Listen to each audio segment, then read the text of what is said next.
నిన్న మీరు మాకు సెలవు కూడా ఇచ్చారు, బాగా ప్రిపేర్ కండి, చదువుకొని రండి అని మీరు సెలవు ఇస్తే ఆ 500 పేజీల పెన్ డ్రైవ్ చదువుకున్నాం, 72 పేజీల పుస్తకాన్ని ప్రసంగాన్ని బాగా విన్నాం.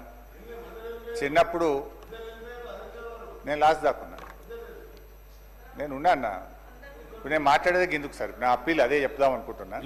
ఎందుకంటే అధ్యక్ష, మేము స్కూల్కి పోయేటప్పుడు కాలేజీలు ఉన్నప్పుడు కూడా ఇంత శ్రద్ధగా చదివినామో లేదో కానీ ఈ తెలంగాణ రాష్ట్ర ప్రజల కోసం, ఈ రాష్ట్ర ప్రజల సంక్షేమాన్ని దృష్టిలో పెట్టుకొని బాగా ప్రిపేర్ అయ్యి వచ్చినాం అధ్యక్ష.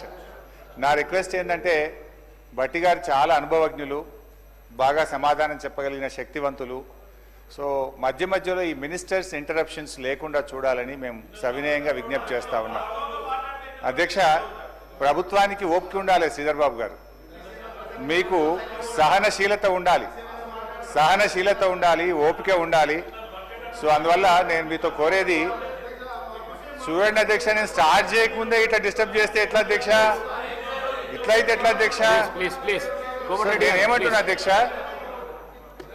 నేను అనేది ఒకటే అధ్యక్ష, నేను మాట్లాడిన దాంట్లో మీరు మధ్య మధ్యలో ఇంటరప్షన్ కాకుండా గౌరవనీయులు ఉప ముఖ్యమంత్రి గారు తన సమాధానంలో మీరు మాకు చెప్పండి, గట్టిగా చెప్పండి. ఎలియా మినిస్టర్ గారు మాట్లాడినా మాకు అభ్యంతరం లేదు, భట్టి గారు మాట్లాడితే అభ్యంతరం లేదు, వారి సంబంధిత మంత్రి బడ్జెట్. కానీ మిగతా మంత్రులు డిస్టర్బ్ చేసి దయచేసి, ఎందుకంటే వాళ్ళ పద్ధతులు వచ్చినప్పుడు వాళ్ళు మాట్లాడుకోమనండి, కానీ డిస్టర్బెన్స్ లేకుండా చూడాలని మిమ్మల్ని విజ్ఞప్తి చేస్తున్నాను. నథింగ్ సార్, మీ సలహా సూచననే అందరం కూడా పాటించాలని కోరటానికి మీ ద్వారా అధ్యక్ష అర్థవంతమైన చర్చ జరగాలని మేము కూడా ఆశిస్తా ఉన్నాం అధ్యక్ష. వారు సీనియర్ శాసనసభ్యులు, వారు మాట్లాడే సందర్భంలో అంతా కూడా సత్యం మాట్లాడతానని ఆశిస్తాం. వాస్తవాలకు దగ్గరగా ఉండే అంశాలు మాట్లాడితే కూడా మా వాళ్ళు అందరూ హర్షిస్తారు అధ్యక్ష. మీ నిబంధనల ప్రకారం ఆ పరిధిలో మాట్లాడమనండి సార్, ఎంతసేపు అయినా మాట్లాడమనండి. We will welcome, because is input is also required. Senior శాసనసభ్యులు, డెఫినెట్లీ ఆయనకున్న అనుభవం కూడా మాకు ఉపయోగపడుతుందని ఆశిస్తూ ఉన్నాం.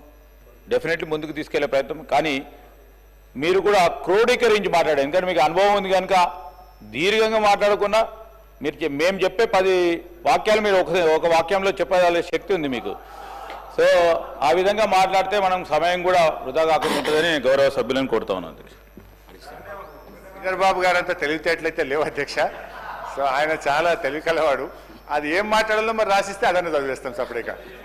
అధ్యక్ష, మా ప్రసంగం ఎట్లుంటుంది, భట్టి గారు చెప్పిన ప్రసంగాన్ని బట్టి మా ప్రసంగం ఉంటుంది. ఇకపోతే అధ్యక్ష,